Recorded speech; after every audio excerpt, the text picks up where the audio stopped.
ఇంతకుముందే నేను వాక్యం మీద పంచుకొని ఉన్నాను. కీర్తనల గ్రంథము 1వ అధ్యాయంలో దుష్టుల మార్గం నాశనమునకు నడుపును, నీతిమంతుల మార్గం యెహోవాకు తెలియను అనే వాక్యము నేను మీకు తెలియజేసి ఉన్నాను. అయితే ఎందుకు చెప్పి ఉన్నానంటే, క్రైస్తవులలో కొందరు దుష్టత్వం అనేది కూడా వారికి తెలియడం లేదు. తప్పులంటే ఏంటో కూడా కొందరికి తెలియడం లేదు. కానీ అనేకులు మంచివాళ్ళు, దేవుని పోలి బ్రతికేవాళ్ళు, వాక్యానుసారంగా దేవుడు చెప్పినట్లుగా బ్రతికేవాళ్ళు ఎందరో ఉన్నారు. కానీ కొందరు ఎంతో రోత స్థితిలో ఉన్నారు. వారిని బట్టి నేను ఆ వాక్యం చెప్పి ఉన్నాను. చాలా చిన్న వాక్యము, కానీ ఎంతో అనుసరించవలసిన గొప్ప వాక్యం.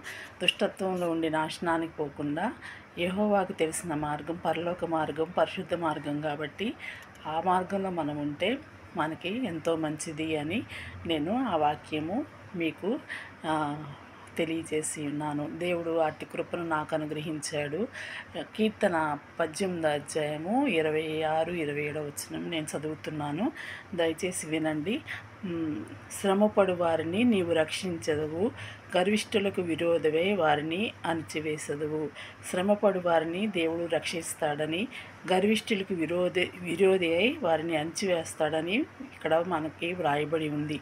నా దీపం వెలిగించువాడవు నీవే, నా దేవుడనే యెహోవా చీకటిని నాకు వెలుగుగా చేయును.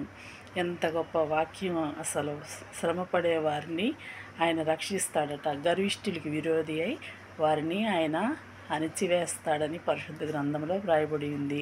దావీదు మహారాజు ఎన్నో శ్రమలు పడ్డాడు. అయితే దేవుడు దావీదు మహారాజుని రక్షించాడు, అన్ని సమయాలలో రక్షించాడు. అలాగే గర్విష్ఠులను ఆయన అణిచివేస్తాడని బైబిల్లో ఉంది. సౌలు దావీదు మహారాజుని ఎంతగా తరుముతాడో గర్వంతో. అనేకులు శత్రువులు కూడా అనేకులు దావీదు మహారాజుని తరుముతారు. మనకు తెలుసు కదా ఆ వాక్యము. అయితే దేవుడు దావీదు మహారాజుని కాపాడినట్లుగా మనలను కూడా కాపాడుతున్నాడు. గర్విష్ఠులను ఆయన అణిచివేస్తాడని బైబిల్లో వ్రాయబడి ఉంది. సౌలు దావీదు మహారాజుని తరుముతున్నప్పుడు కొందరు దావీదు మహారాజు గొల్యాతుని దావీదు మహారాజు చంపివేసినప్పుడు కొందరు దావీదుకు 10,000 కొలదిగా గానాలు చేశారట. సౌలుని 1000 కొలదిగా గానం చేస్తే సౌలుకి కోపం వచ్చిందట.